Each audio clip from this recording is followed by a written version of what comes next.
Sikap apa yang paling kita inginkan hadir pertama kali dalam jiwa anak-anak? Kalau saya, jujur. Kenapa jujur? Coba deh lihat di sekeliling kita. Sikap-sikap yang tidak jujur, itu betul-betul membuat kita tidak nyaman, merasa terzolimi. Contoh-contoh kecil misalnya di warung saat kita membeli makanan, timbangannya tidak jujur. Kita merasa terzalimi. Atau di lingkungan sekolah dulu, ketika ada teman kita yang tidak jujur, kita berusaha jujur, itu kan kita merasa dizalimi. Kita nilainya biasa, karena usaha sendiri, lalu teman kita nilainya bagus, mendapat pujian dan sebagainya, tapi tidak jujur. Gitu.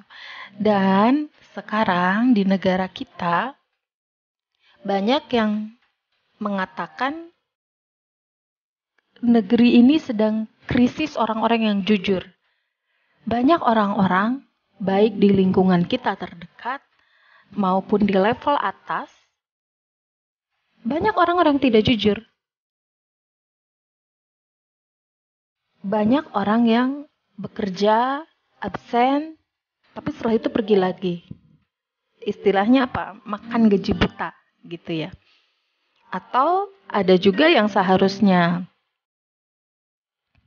dia melakukan sesuatu, pergi kemana, tapi dia tidak pergi ke tempat yang seharusnya. Dan itu banyak di sekeliling kita. Nah, saya khawatir.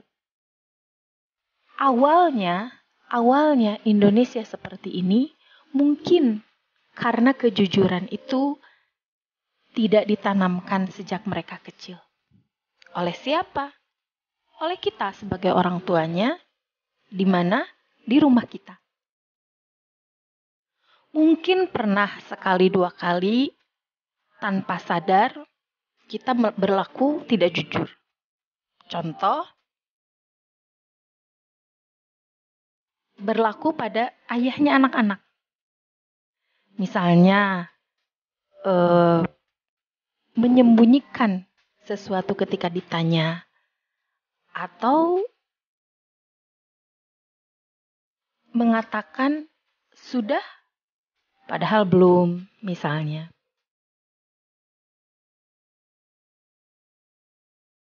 Dan ada satu kebohongan yang paling sering kita lakukan. Kebohongan pada anak-anak kita sendiri. Contohnya bagaimana? Contoh, anak kita melakukan suatu hal, misalnya melakukan sholat atau suatu kebaikan, lalu kita katakan, oke nak, kalau kamu melakukan kebaikan, kalau kamu sholat, nanti mama beri mainan. Tapi setelah anak melakukannya, kita lupa memberi mainan. Ketika anak menagih, iya nanti. Itu kan jawaban kita. Ketika anak meminta, iya mama bilang nanti. Itu kebohongan-kebohongan yang kita berikan kepada anak kita. Tanpa sadar ya. Atau ketika anak-anak rewel, kita janjikan sesuatu yang kita sendiri pun yakin kita tidak akan memberikannya. Ini adalah karakter-karakter kebohongan yang sebetulnya tumbuh di dalam anak karena apa? Karena kita yang menanam. Anak berbohong karena dia melihat kita pernah berbohong. Sekali lagi saya pernah katakan, anak-anak adalah kertas putih. Dia dilukis seperti apa, diwarnai apa, hasilnya akan seperti itu.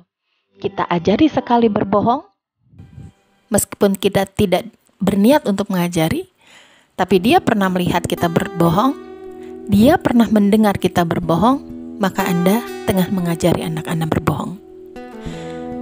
Awali dengan diri Anda, jujurlah pada anak Anda, jujurlah pada keluarga, apa adanya.